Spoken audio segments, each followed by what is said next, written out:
I'm Cornell Clayton, Director of the Foley Institute. On behalf of the Institute, I want to welcome you out to our event. This is part of our ongoing series on the 2024 election every week. This usually on Tuesdays, same time, same place. We have a speaker coming out.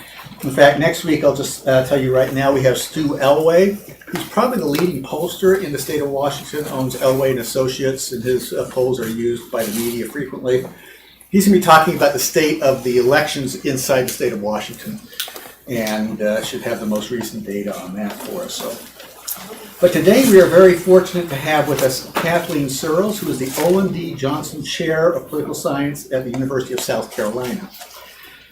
Katie's research focuses on news media, information technology, and political psychology. She has co-authored 2 books with Oxford and with Cambridge University Presses, which investigate the effects of mobile devices on information processing and the construction of expertise in news media.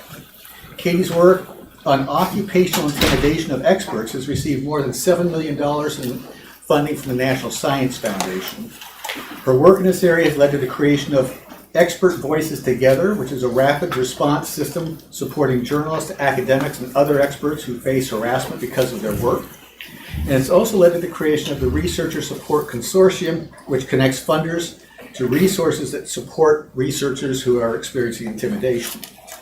Katie's work has appeared in all the leading journals of political science and media studies, and she is a founding member of Women Also Know Stuff, an organization that amplifies the voices of women in political science in political and public discourse.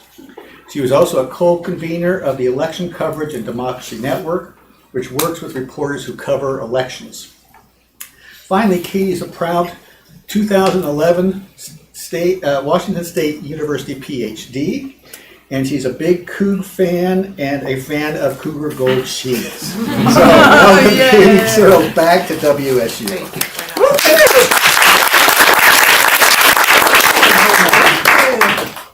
Thank you, everybody. It's a really special to be back here at my alma mater. It feels sort of weird, like I should be like at the end of my career or life or very old to be back here, but not there yet, still got a lot to do. It's still very exciting to come back and see people again and be back at the Johnston Tower and be here with all of you. So thank you so much for having me, Cornell and Richard and the Foley Institute. So today, sort of a boring title, but this is the thing that I study day in and day out, media and politics. And when I was thinking about what I wanted to talk to you all about today, I wanted to do more than just talk to you about some of the research I've done, which is, fine and exciting sometimes. But I wanted to kind of bring a bigger puzzle, think a little bit bigger picture. And so one of the things I want to talk to you about today is what surprises me most as a political communications scholar, as somebody that works extensively with other academics, with students, and with journalists, what is the thing that I'm constantly surprised by? And it's this. It's that almost universally from all of these folks that I talk to, the journalists themselves, academics, and students, and members of the public, we have lots of opinions about the news media, and they're almost universally all bad, right? And this is not surprising in many ways, and I am very emphatic on this point. Today, I'm not here as the grand defender of the media, right? But as an academic and a person who studies these things, I love the puzzle, and the puzzle here is, why is it that so many people have so many bad things to say? What is it about the news media in this country that really makes it so easy to criticize, but so hard to move past that conversation? And this is kind of my hill that I die on. I think a lot of our criticisms, not that they shouldn't be critiqued, they absolutely should, but a lot of them neglect the realities that news media face. And I say this of everyday Joes that I talk to, but also my colleagues who are often saying things to me that I'm like, I don't know that you know how the news works. Very smart person. And this is sort of the argument I'd like to make today. But I also, before I go too much farther, I want to answer the so what question. So Travis, who's sitting right front and center, was my advisor. One of the things he taught me is you always got to answer the so what. Like if you don't get to the so what in the first 30 seconds, no one cares. So let me tell you the so what. So why do we care about this? I'll tell you why this is my Roman Empire, and it's because when I talk to somebody on an airplane, I'll get back to that. This is what they say when I tell them what I study, right? and let me be specific, that this is when I've lost my mind and actually told them the truth. I sometimes tell people I'm a statistician so they don't ask me any more questions. But when I say that I'm a political scientist that studies the news, this is universally their response. It is like to fold onto themselves and be like, oh.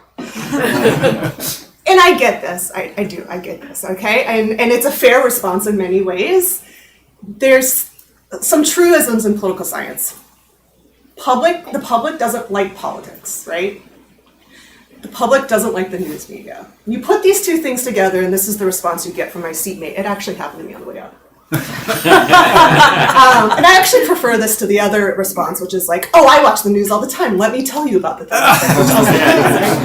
So this is part of why I'm really interested in this. Is like, we know that this is the response. The other thing I get, and this is from my colleagues, right?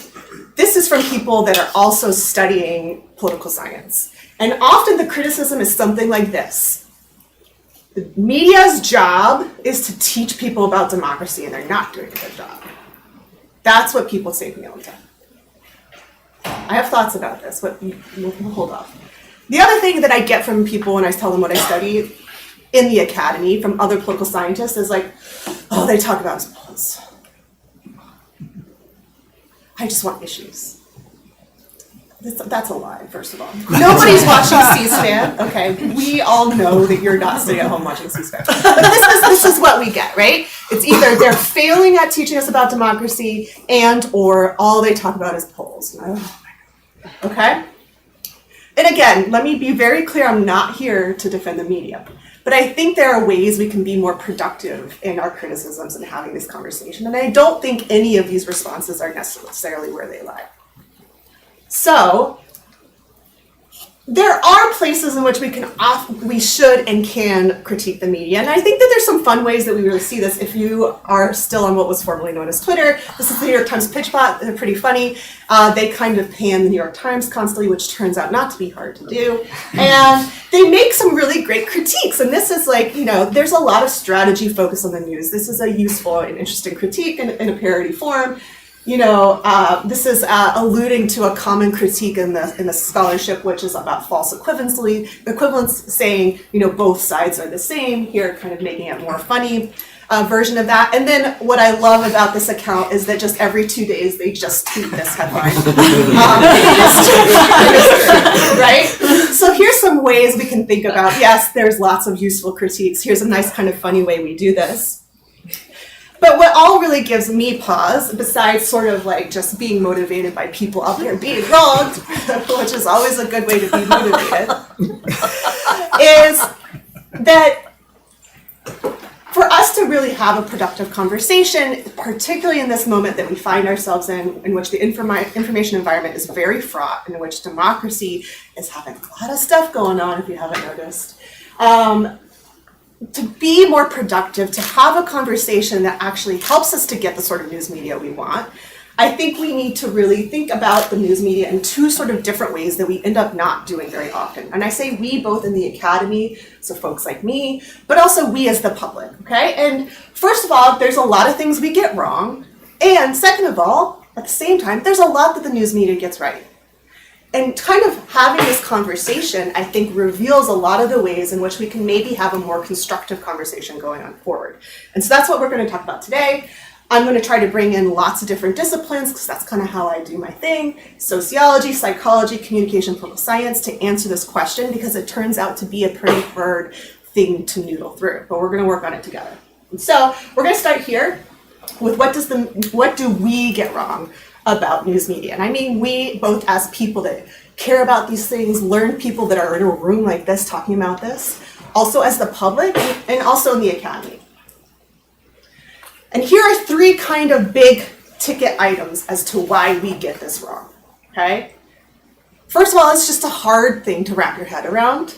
okay? In this system, in the US, a primarily private news media and capitalist system, it's a hard thing for us to understand what it is and what it should be. So that's the first sort of baseline.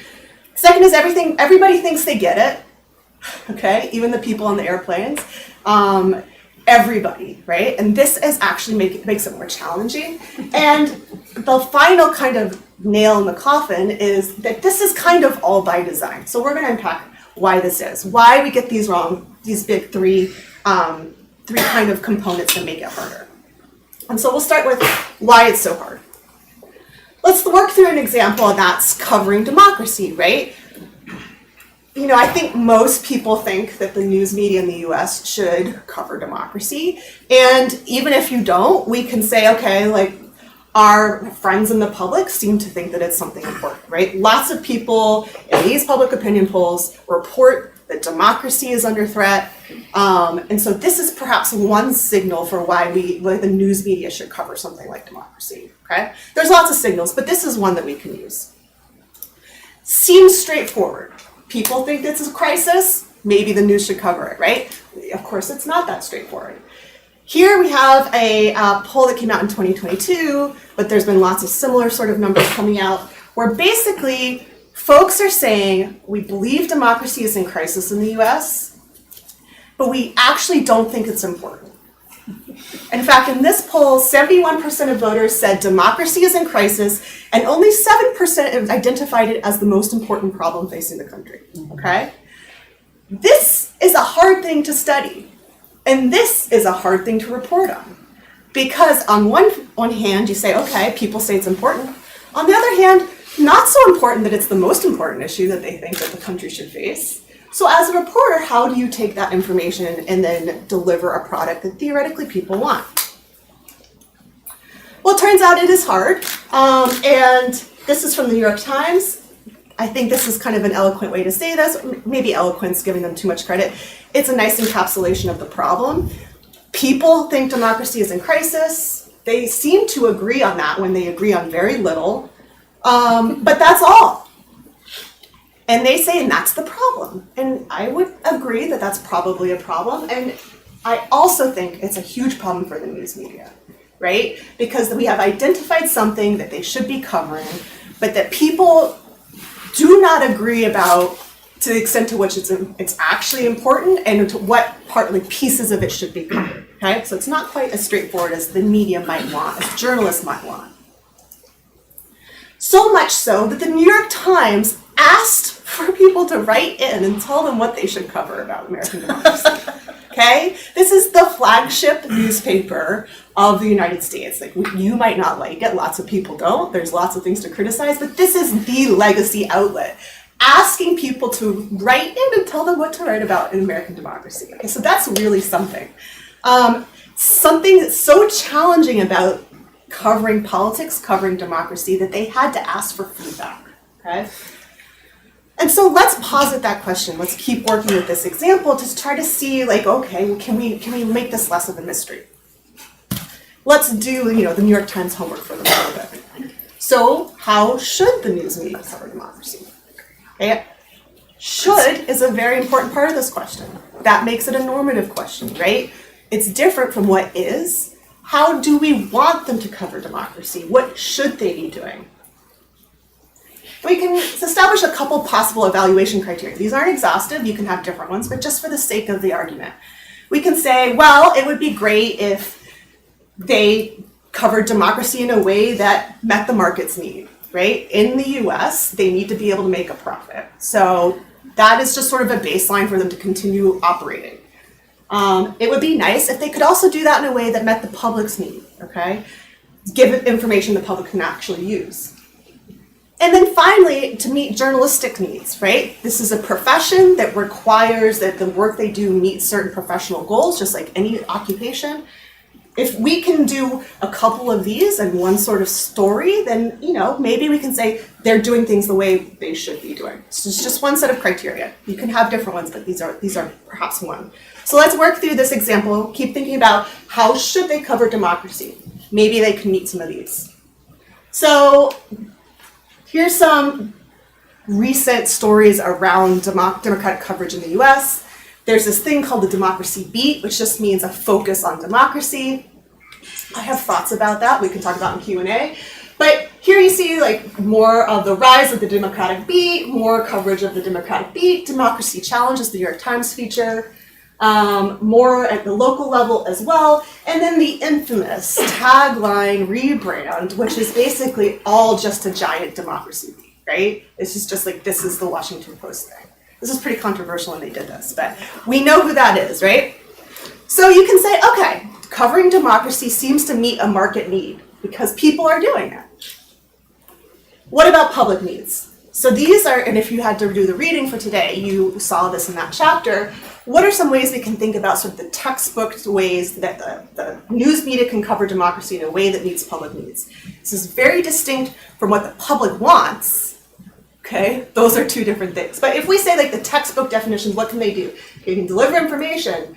They can provide exposure to a wide range of ideas. They can provide a forum for candidates and parties. They never do this anymore. This is this is an old school way of thinking things.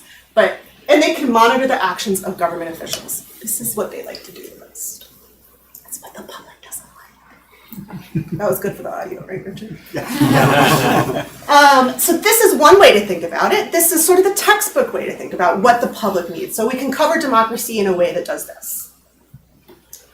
Remember how I noted earlier that what the sort of textbook definition of what the public needs and what the public actually says they want are different? Here's an example of that. This is from a survey that asked the public what they wanted from their news and then asked journalists the same thing. And what we see here is there is not a lot of agreement between journalists who are on the far side and the public as to what the news should be, okay? The public very much cares about the operation of the news. You see at the top here, getting the facts right. Whereas journalists seem to think really their primary role, that where they think is most important, is to act as a watchdog, okay? Help people understand communities. So some different ways to think about the news product. Again, underscoring this idea that this is not as straightforward as we might think, right? Even here's something, same measures, asking the public and journalists same questions. We see a lot of discrepancy between what the public says they want from the news and what journalists say that their job is to do, okay? Just not a great place to start out if you're trying to sell a product. And this is the other layer that complicates it all, okay? And that is that political psychology work on information processing, some of the most classic pieces actually show people complain about the news media, but in a controlled environment, when we know what they've been given, they actually got what they complained that they didn't receive. So how do I say that in more plain English? People will say, I didn't get any substance. I didn't get enough information. When we know that exactly what they got had all the things they said were missing. And so there's this unique situation in which people like to complain about the news media, even in a controlled experimental environment, when we know that the thing that they said they didn't get is exactly what they got. So it's a phenomenon, right, where we don't necessarily realize that the information we have been complaining about as being missing might have been there and we didn't recognize it, or we missed it, or we just didn't like how it was packaged, et cetera, et cetera. So this is a difficult thing, right? It's and ultimately the assumptions you're making about the news product, even if they're not based in what the news product actually is, affects the market in a really profound way, right? So, not great if you're in the business of news media, but we can say, okay, there's been some journalism that we can say perhaps has met each of these criteria, that it meets a market need, it got published, right? So that typically means that there is some market for it, not always. It probably meets a public need. There's information provided, there's a monitorial service, and we know journalists like to see themselves as watchdogs, so it meets a journalistic need as well. So are we good? No, it still gets a little bit more complicated, right? Because everyone thinks that they completely understand the way the news works. And this is in part because of the sort of product it is. I'm going to, well, we'll come to that. So Skiplopedia, who I got the privilege of driving to the airport when I was a grad student here at WSU, has this great piece about how hard it is to convince the public that political science is important. And part of the reason he says is because the public has a lot of uncertainty about what political science does, but no uncertainty about what politics is. Okay? I would say the news is the same. People have no uncertainty about the news. They feel very strongly they understand exactly what it is. But they maybe don't actually have any idea of why we study it or what the reality of it is, etc. Okay, so this presents a problem for really having productive conversations around the news media. And this is in part because of the sort of good it is. It's what we call, and I will not spend a lot, I'll tell 10 seconds on the economics and I'll leave it behind, I promise. It's what we call an information good, which the quick 30-second version of this is that it is non-rivalrous and non-excludable. And what does that mean? It means that if you consume it, I can still consume it, right? It doesn't go away. If you eat my French fries, they're gone. But the news lives on, right? It's also non-rivalrous, which means that if somebody consumes it, somebody else can still consume it, and you can consume it without paying for it, okay? This is all kind of an issue when you think about a market that is typically driven by competition, right? It presents a set of criteria, of circumstances that make it difficult to succeed. It's also what we call an experience good, which means that you don't necessarily, to actually be able to evaluate the news, you have to consume it. How many people do you know that are actually consuming the news? But how many people have opinions about the news? I mean, everybody, right? So this presents a couple challenges, and there's some other things that we won't go into, but this is part of the challenge. So this is the nerdy piece of the challenge, but it's a challenge nonetheless. And it's by design, right? This is sort of the mind-blowing thing, okay? When you think of the profession of journalism, it's a really fascinating profession to study because they are so value and duty driven. Okay? You may not like the news, you may not like journalists, but it's a really interesting profession because they feel very strongly about what they do. A lot like academics. They self-select into a very specific profession that's not very high paying because they feel strongly about what they do. Okay? And that's really saying something in today's current environment where journalists are constantly under attack, right? There's a lot of reasons to not be a journalist, and yet people are very compelled and called even to this profession. It's duty bound. So here's one example. This is Molly Ball at an event. People were aghast at this statement, but I really appreciated her honesty here. And you see that she feels duty here, but a very specific kind to the facts being delivered. That's a need that we noted earlier that people feel strongly about. And so this was the sort of duty that drives her in her work. You see also sort of a middle ground where it's a democratic duty, right? This is a very famous scholar in this area. It comes from a sociological tradition. And here he's saying, it's our job to inform the public. It's our duty for democracy to do this work, okay? Very duty driven for different reasons, but all in the same hemisphere. And then this kind of splits the difference. This one makes me laugh. This is the executive editor of the New York Times, and this is probably the closest you could ever get to saying the news is important without coming out with a very strong stance, right? Basically, he's saying we need the news and we need democracy because otherwise we couldn't operate. Well, that's a stance. And so it's still duty-driven, right? It's still very much driven by his values, still sees a very important need for it. It's a little bit more waffling, but that's for a different talk. Still fulfilling a democratic duty by necessity, okay? Duty-driven. And all of this makes it sort of still more difficult by design because of this sort of nature of this profession. And here we have John Zoller, who's a political scientist, making an economic argument about a sociological phenomenon. All that to say that one of the very interesting things about journalism, and actually interesting about lots of professions, is that the way they succeed is not by competing on the market, but by convincing the public that what they offer ascribes to higher values. And they do that for lots of reasons that I won't get into all of them today, but happy to talk more later. to keep control over that profession, to keep value in that profession, to protect the boundaries of their profession, right? This is part of the process of professional and socialization. A lot like training people to be professors, a lot like training people to be in a lot of knowledge creation fields, okay? So when you think about the fact that we have a product that is so unique, it's an information good, it's delivered by an occupation that has to engage in a PR campaign to convince you that the product they're giving you is the one you want. We have what is a very complicated landscape, right? A very difficult thing to wrap our head around. Basically, not all news is substantive, right? Not all news is what you want. And not all news fulfills a democratic need, because of these sort of unique features of the industry in this country, right? Because of the unique features of this profession. Journalists want to provide something that is emblematic of their values. That doesn't mean it all is.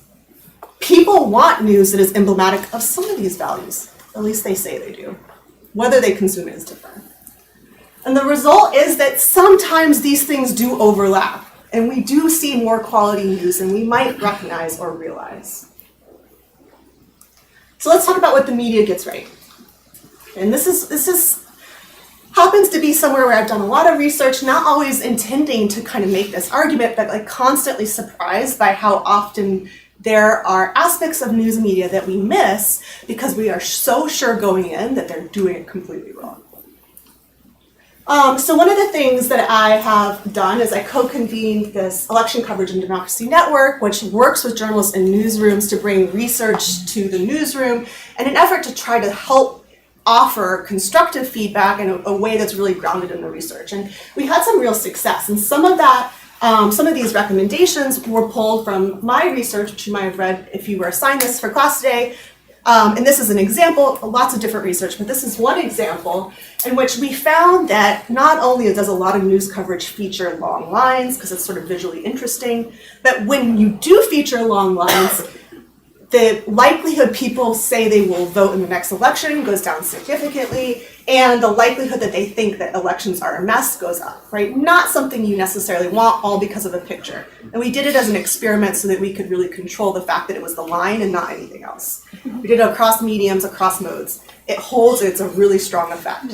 So this is a good example of something we can say, hey, maybe you just don't use images of long lines, particularly if the story is not about long lines, that is normatively valuable, right? That is not asking journalists to completely rethink their job, and that the public probably wouldn't miss if they didn't see a lot of pictures of long lines, okay?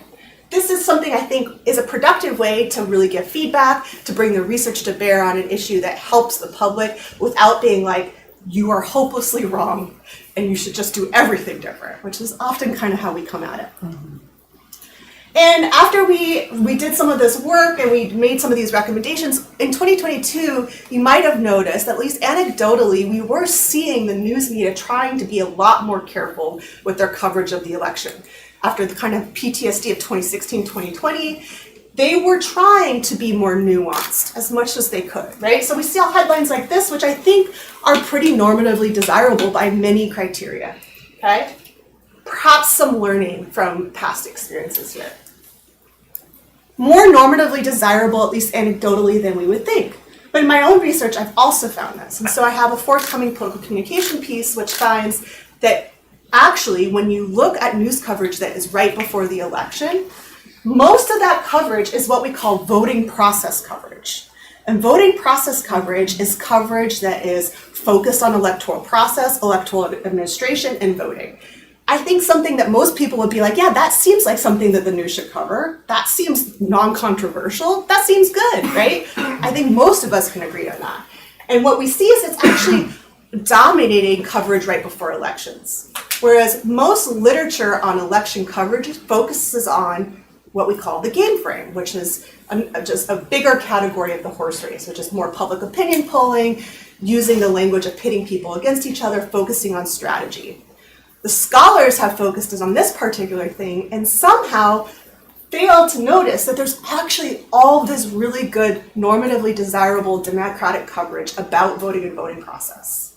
And so this is part of why I'm really motivated by this question of why do we so often get these things wrong? And what is the news media actually doing right? Because sometimes very smart people, myself included, have done a lot of research on Game Frame and didn't realize how much of the coverage was actually more about democratic institutions.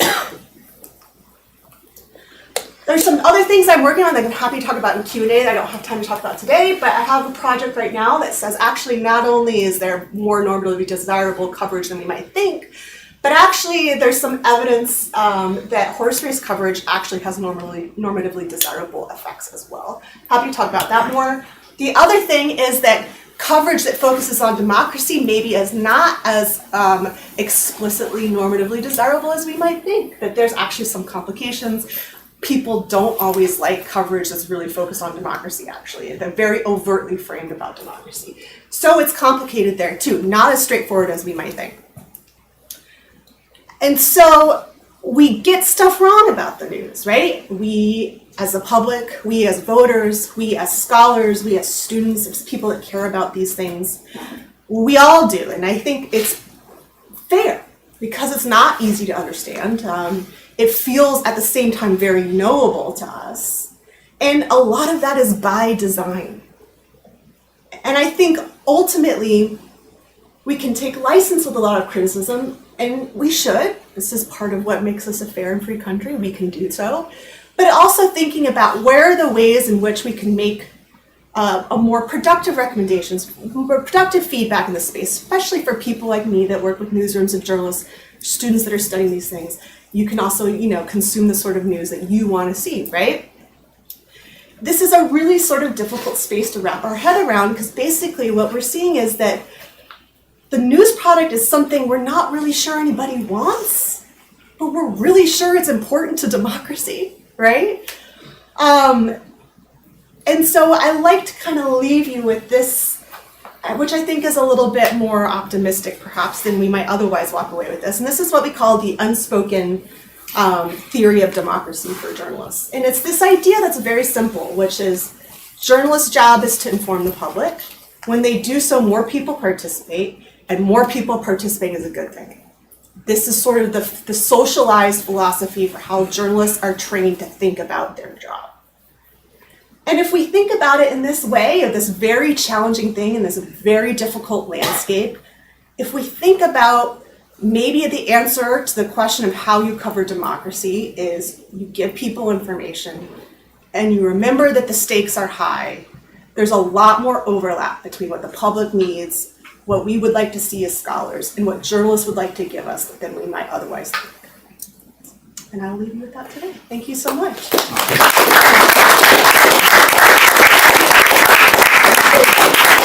we have about 20 minutes or some Q&A. Maybe I'll start us off. I want to ask you about the horse race stuff, but I won't.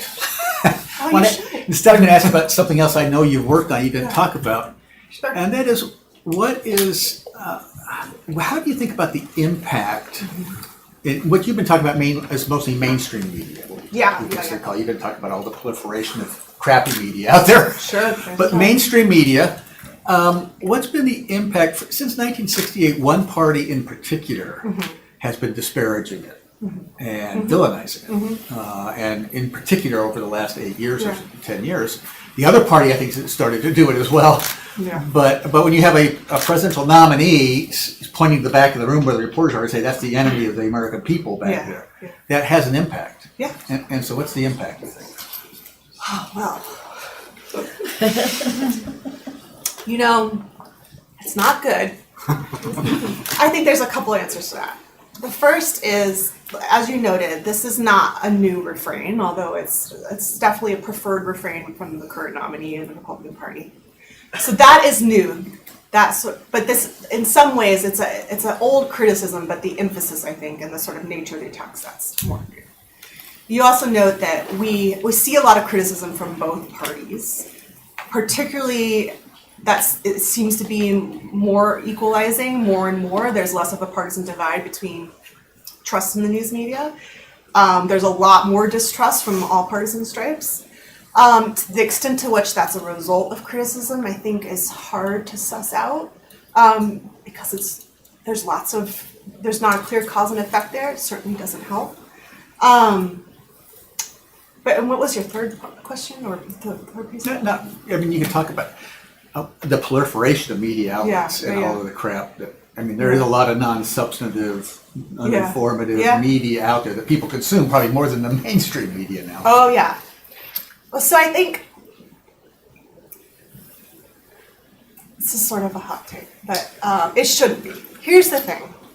We love to complain about the lack of an informative, substantive news product. But people are not consuming what is out there that is informative and substantive, right? That's part of what I'm trying to pull out in this presentation. It's kind of a difficult thing to pull on all these threads, but one of my points, hopefully I made, was that there is, in fact, a lot of really good quality journalism from these sort of scholarly criteria where people like us are like, we want more issue, we want more information. There is a lot of that out there. The audience for it is so small. And I find that sort of a funny thing because what other industry are we like, we know that you have to make money, but we would like you to offer this thing that nobody wants. Mm-hmm. And yet we do that with the news. And I'm not saying that they shouldn't fulfill democratic duties. I think that they should, but just that there needs to be some way for them to do so and also keep the lights on, right? The other thing that I think a lot about is I think we particularly people like us, scholars, we evaluate the news media based on basically what is a blip in time. And what I mean by that is that if you think about the history of the news media, like back to, before printed press, what we consider good journalism has actually only been for like the last 40, 50 years. And it's very much rooted in like broadcast news, broadcast journalism, a moment in time that was ephemeral. And we have a really hard time getting out of that. And the truth is, I don't need to tell the students in the room, like the media landscape is different.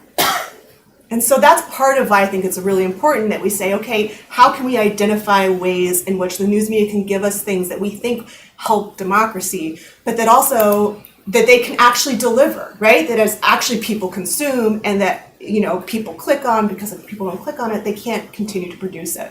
So how do we slice all of these things and arrive at something that is mutually agreeable, right? It's a tough thing.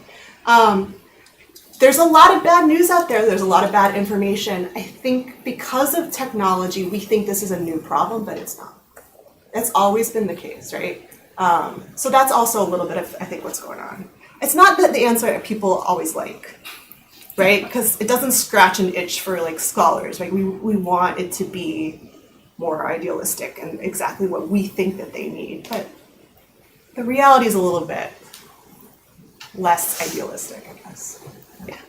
Do you have any ideas from a sort of constructivist perspective on how we can reorient public demand to what us political scientists would deem as more important, where most people just don't care? I don't think that we should reorient the public to what we want. Oh, that's fair.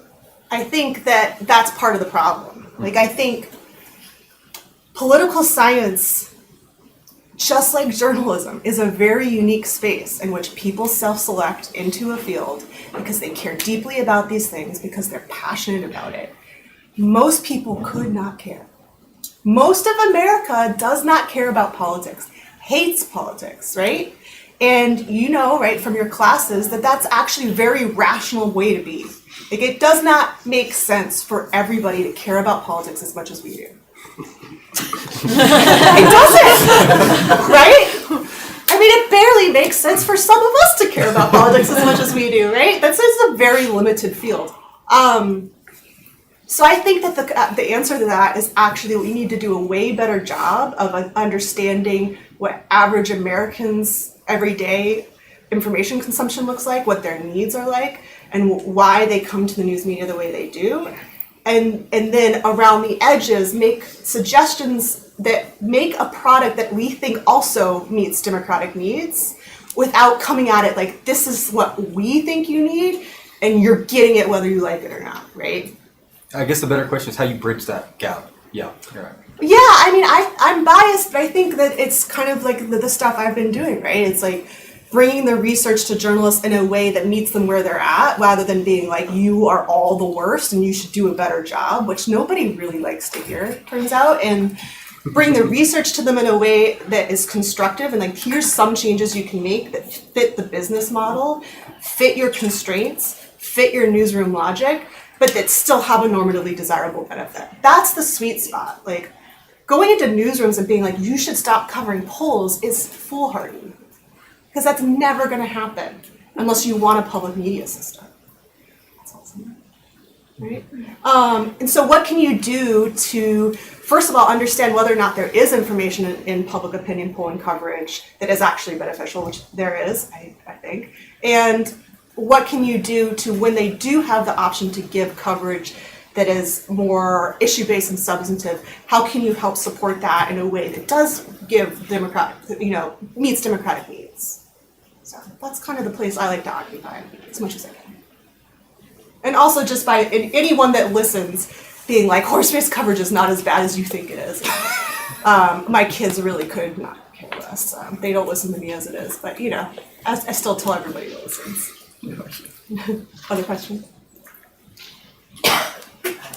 So you mentioned sort of like the people see journalism as like a calling, and you sort of had like the one, that Molly Ball quote about not trying to change the world. Have you found there's sort of like any generational effects? Because like one of the anecdotal critiques is always like, oh, the old school journalists, they cared about facts and objectivity, and the new ones are just activists. So is there anything behind that? Or There's a lot behind that. Yeah, there is definitely a generational divide. Younger journalists are more likely to say, to value diverse opinions in the news coverage, diverse sources, reflecting the community more than sort of more tenured journalists that have been around longer are very much more socialized in the old school objectivity, fairness at all costs. The facts will stand is kind of that approach. So yes, we see a generational divide, but one thing that is interesting that I think is true for most occupations is that the longer you're in the field, the more that stance disappears, right? And that's because of the strong socialization in the newsroom. Just like departments, just like lots of workplaces, over time, to be able to compete within that institutional logic, you start to adopt those behaviors and that mindset and those values, and the product then starts to kind of look similar across the board.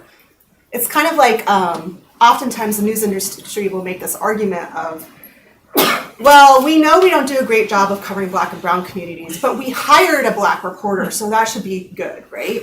And the answer is no, because, just like the same with women, right? Women and Black and brown folks come into the newsroom, and to compete, they quickly learn the logic of the institution and the incentives, and they adapt, or they don't make it, right? And then they're like, well, we tried, and that person just couldn't cut it. So it's sort of, institutions are a hell of a thing is the answer, right? Which makes this all even more, a little bit complicated. I'd love to hear your thoughts on like where you think the decline of local news fits into this broader conversation, because it sounds like a lot of this is very national focused, but there's so much more attention on the decline of local news and what it means for communities and their awareness of the issues that impact them in their daily lives versus this national. Yes, yeah, most of my focus is on national news, but I have really great friends and colleagues that are doing really great work on local news. And as you know, the local news environment is really in decline. I think that the local news piece is a really interesting piece because it's a real opportunity for investment, and there's a real need, and there's also a lot of opportunity for disruption in the local space. And we're seeing some different models being tried out locally, which is really interesting to watch. I also think that sometimes we lionize local news in a way that's not helpful. And the data support this, right? Local news, we often say, is kind of like the thing that will save democracies, save communities, and it isn't always as high quality as we think it should be, right? So I don't think it's a panacea. I think oftentimes, like, investors will come into the space and they'll be like, well, I'll support local news and that'll solve it. Maybe that will solve some things, but I don't think that it's the silver bullet that we often are looking for. I have a YouTube question off our YouTube channel. Okay, cool. Nancy Street asks, how much do journalists have to follow the newspaper owners in their coverage? Many newspapers in Eastern Washington are owned by Republicans. Yeah, so it's interesting, depends on who you ask. If you ask journalists, I think they will say around the margins there may be some influence, but that they still see themselves as very independent. But the data suggests that who owns you does affect the product, right? It might not be in journalists day to day. So if you're working in a newsroom owned by a partisan, day to day you may be doing things that are largely the same as you would in other newsrooms, in the aggregate. But where we might see some difference is in the sort of articles that make the front page, in the sort of headlines that are written, in the sort of articles that get cut, right? And those are often decisions that journalists don't get to make, that's like editors. So we see more of this influence between owners and editors and the editorial level decisions. But journalists typically operate largely the same. There might be some like, there's less resources to investigate, just to do more of the monitorial watchdog functions. So some of those things will be different, but so yeah, depends on the level. There is definitely, the data are very clear that there is a difference in the product. I don't think that it is the way we think about it. I think oftentimes we think, it's owned by a Democrat and therefore it is this biased product. More how that manifests is it's owned by a Democrat, and maybe then what goes on above the fold is different, or maybe there's more investment in a certain beat. I think it's those sort of choices that are kind of more difficult to suss out that might make it a different sort of product. Otherwise, that's a great question. YouTube. What about media bias? Have any opinion on that?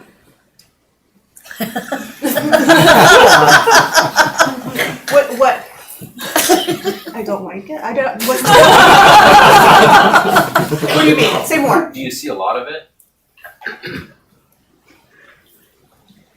So, here's. How do you study it?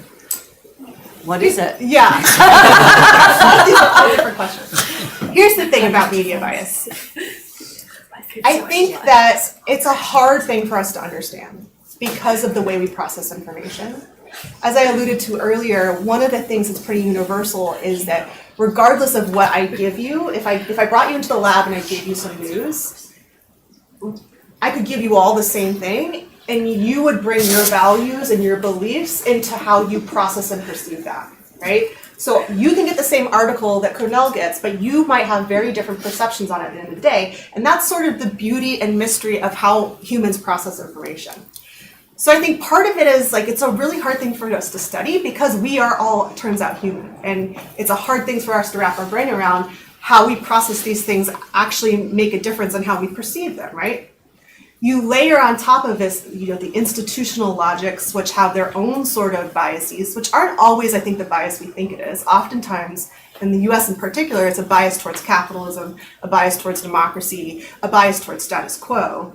So we definitely see that because of sort of the institutions. And then we also see like societal biases play, right? This is sort of like the layers of it. It's like the individuals have their own thing going on. The newsrooms also have their own thing going on. Some newsrooms have very different sort of preferences. And then on top of that, you have the organization, you have the news industry, you have the society, and then you have, general broader cultural influences. So what do I think about media bias? Yeah, it's a thing. It's interesting to study, and I think we don't quite fully understand what it is when we say something is biased. If that makes sense. Thank you. I just want to ask, what do you think is the relationships between think tanks and the media we're talking about? Like, let's say, because both of them could have a role in educating the public. Like, let's say I have email subscription from Brookings Institute, Sure, yeah. delivered to my inbox to check it, or the Heritage Foundation got the Project 2025 to educate the Right. conservative voters. Right. or even like Foley Institute could be considered like a think tank that then we're all here to be a public members to learn about the politics. Yeah. But what's the relationships like? How are they working differently in educating people, or advising the government, or analyzing the world? Yeah, so I think that's part of why we're struggling so much right now to answer questions like what is it that the media should be doing, because I think that the information landscape has changed so drastically in the last couple of years, and in some ways we're returning to a system that is like pretty ancient, which is this. You receive information from all kinds of sources, like newsletters, right? From think tanks, to your point.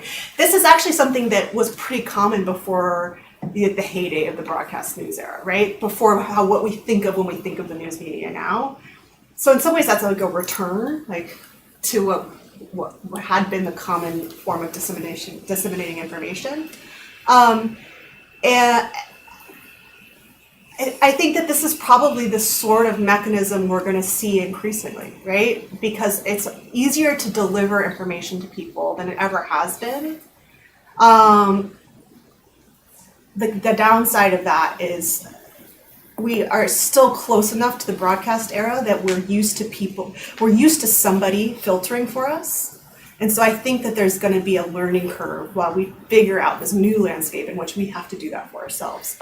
But I think we see that like young people are doing this way better than like old people like me can do. Like we're seeing that movement, and I think it terrifies people like me because we can't quite wrap our heads around it yet. But I also think it's very exciting.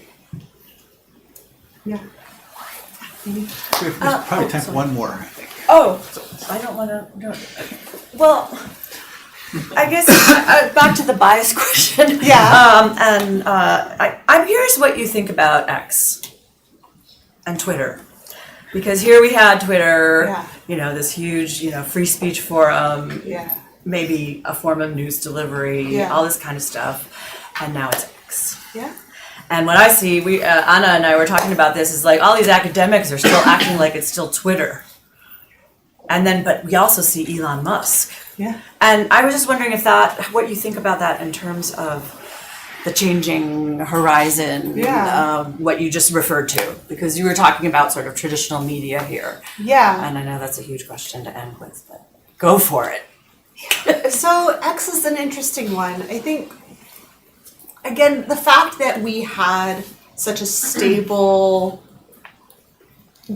news environment for so long, where broadcast journalism really ruled the day, was more of the exception than the rule. I think X is a great example of how this market works, right? Information goods are complicated because you have to engage in a lot of convincing people that they need a thing that they cannot properly evaluate until after they consume it. That's a hard market to be in, right? Technology just sort of makes it seem like a new problem, but I think that what we saw with what happened to X is probably more ancient, right? This is sort of what happens to new delivery systems, new information systems. Is sometimes they come onto the marketplace and then they go. And then we see the next thing, right? And there's this constant evolution and change around how we deliver information, how people receive information, how they demand information. I think it's just that because we're in the moment we're in, it's hard for us to recognize that this is sort of the way it's always been, right? And also that's just our tendency, is to say, this feels like a profound, extraordinary moment for information. In lots of ways it does because of technology. But every new technology, people said that, right? And so sometimes I think that kind of clouds our ability to really see with great clarity what these things mean. Okay, I know I said there's only one question, but I'm going to ask you one last question. Since I have a pollster coming next week, why should they care about the polls? Why should they care about the polls? Or why is it good for the media to cover the polls? Well, I think for people that are consuming news, which is a very specific subset of the public, right? They love it, right? People like to read about polls. It meets a market need. It gets people reading the news, and I actually think, and my research suggests this is true, it helps people to learn about what is going on in politics really quickly, right? Think about other things that you learn about, like, sports, one side or the other. There's a clear framework that helps you figure things out quickly, who's up, who's behind, right? It's a device that helps people to learn information quickly in a world that's fast-paced, and sometimes that's how you need the information delivered, right? Great. Okay, so before we thank our guest, remember next week, same time, same place, we have Stu Elway, who's probably the leading pollster in the state of Washington, talking about the races here in Washington. I have one other announcement I didn't make at the beginning, and I think we're going to have room. It's going to be limited room, so get there early if you want to come. On Monday night at 6 p.m., we're going to be hosting a debate between the 5th congressional candidates, Michael Baumgartner and Carmela Conroy. It'll be down in Gertson. What's the room? 21. Gertson 21. So that's 6 p.m. on Monday. So come to that. Be there early if you want to get a seat. And now join me in thanking Kathleen Searles.